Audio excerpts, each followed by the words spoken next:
Broadway ਤੁਹਾਡੇ ਵਿਦੇਸ਼ ਜਾਣ ਦੇ ਸੁਪਨਿਆਂ ਨੂੰ ਦੇਵੇਗਾ ਹਕੀਕਤ ਦੀ ਉਡਾਨ।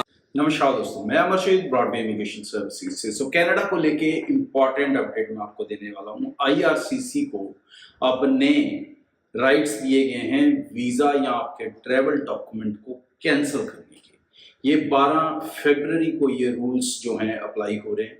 इसके अंदर आईआरसीसी 4-5 कंडीशंस हैं, सिनारियोज हैं, जिसके अंदर वो किसी भी इंसान का प्रेजेंट वीज़ा या उसका प्रेजेंट डॉक्यूमेंट कैंसिल कर सकता है। कौन कौन से वो सिनारियोज हैं वो ध्यान से समझें। अगर कोई बंदा इनएलिजिबल हो जाता है कंट्री में आने के बाद, चाहे वो ओवरस्टे है या वो किसी क्रिमिनल एक्टिविटी में आ गया, तो उसका वीज़ा कैंसिल कर सकता है अब आईआरसीसी। दूसरी चीज़, अगर कोई बंदा कंट्री के अंदर आ गया, ओवरस्टे हो जाता है, पकड़ा जाता है, तो उस केसेस के अंदर भी जो रिस्क ऑफ ओवरस्टे, अगर उसको लगे कि इसका जो रिस्क है या अंदर आकर ओवरस्टे होने के चांसेस ज़्यादा हैं, तो वो उसके वीज़ा को कैंसिल कर सकते हैं, चाहे वो स्टडी वीज़ा है, टूरिस्ट वीज़ा है या किसी भी और कैटेगरी का वीज़ा है। थर्ड स्टेज है कि अगर आप कंट्री के अंदर आ जाते हो बट किसी कारण आपका पासपोर्ट लॉस्ट हो गया या आपका कोई ट्रैवल डॉक्यूमेंट खो गया, तो उस केसेस के अंदर आप नया डॉक्यूमेंट तो अप्लाई करोगे क्योंकि उसकी ज़रूरत है, लेकिन वो पुराने वाले को कैंसिल करेंगे अब वो, क्योंकि उसका मिसयूज़ ना हो सके। तो ये भी एक चीज़ है।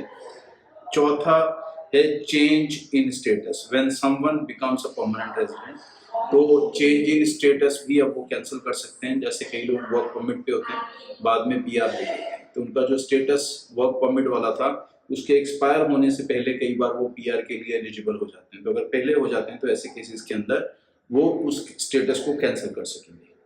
पांचवा सबसे इम्पोर्टेंट पॉइंट है कि अगर वो कोई डिसीजन देता है आईआरसीसी और उसे बाद में लगे कि यार मैंने कोई गलती कर दी है इसमें डिसीजन देने में, तो उस केस में भी वो आपके वीज़ा या परमिट को कैंसिल कर सकते हैं। तो ये चीज़ें आगे ध्यान रखने लायक होंगी। मोस्ट लाइकली इनका कोई बहुत बड़ा नेगेटिव इम्पैक्ट नहीं है। मोस्टली ये सेफ्टी एंड सिक्योरिटी के पर्पज से चेंजेस की गई है। बट डेफिनेटली जैसे इसके अंदर 2-3 बड़े पॉइंट हैं कि अगर आप ओवरस्टे होने की कोशिश करोगे तो भी आपको नुकसान होगा, और अगर आप किसी तरह के क्रिमिनल एक्टिविटी में आ जाते हो तो भी आपको नुकसान हो सकता है। तो इन चीज़ों से आपको ज़्यादातर बच के रहना होगा जहाँ पर आप सेफ रह सकें। सो कनाडा के आईआरसीसी की जो भी लगातार चेंजेस आ रही हैं उसमें से काफ़ी चेंजेस ऐसी हैं जो किसी भी ट्रैवलर, चाहे वो स्टडी वीज़ा वाला ट्रैवलर है, टूरिस्ट वीज़ा वाला है, वर्क परमिट वाला है, उनके फेवर्स में जा रही है। जैसे थोड़े दिन पहले मैंने बताया भी था, कल की वीडियो में भी बताया था कि जो केयर वर्कर का प्रोग्राम है वो भी अब कनाडा ने जो शुरू किया है। उसके अलावा आरसीआईपी रीजनल कम्युनिटी का जो इमिग्रेशन पायलट प्रोग्राम है वो भी शुरू किया गया, फ्रेंकोफोन कम्युनिटी का शुरू किया गया। तो इसके अंदर बहुत सारे बेनिफिट हैं जो अब कनाडा दे रहा है, जहाँ पर +2 वाला इंसान भी 4-4.5 बैंड के साथ अपनी पीआर ले सकता है, और वो भी फैमिली के साथ पीआर ले सकता है, और वो भी इंटरनेशनल प्रोग्राम, इंटरनेशनल कैंडिडेट ले सकता है, मतलब इंडिया से। तो इसके लिए आप जो कल वाला कनाडा का प्रोग्राम था उसको डिटेल से समझें, उसको ध्यान से सुनें, और जो लोग उसमें एलिजिबल हैं वो अपनी एप्लीकेशंस को निश्चिंत बेफिक्र होकर प्रोसीड कर सकते हैं। ब्रॉडवे टीम से आप कनेक्ट कर सकते हैं। इसी चैनल के नाम पे क्लिक करें, वीडियोस में जाएं और जो कल वाला कनाडा का शो है उसे देखें। Thank you.